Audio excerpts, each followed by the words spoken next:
So, mga students, first question for 50 pesos. What is the capital of France? F! Paris? Paris! Is that your final answer? Yes! Correct! For 100 pesos, take it or risk it. Risk it. What is 15% of 200? Pwede mag-calculator? Dili. Dahil daw? 30? Is that your final answer? Yeah. Ay, sa... Yes na na, uy! Correct!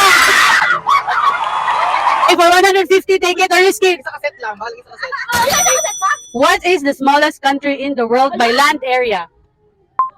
Country? Yes. Vatican? Is that your final answer? Final answer. Correct!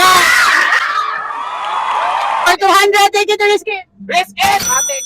What is the name of the famous volcano that erupted in 1991? So katuwa? Dili. Mount Pinatubo? Is that your final answer? Yes! Correct! For 300 pesos, take it or risk it. Risk. Ano na? Okay, risk it. What's the chemical symbol for water? H2O. Is that your final answer? Yes, final answer. Correct!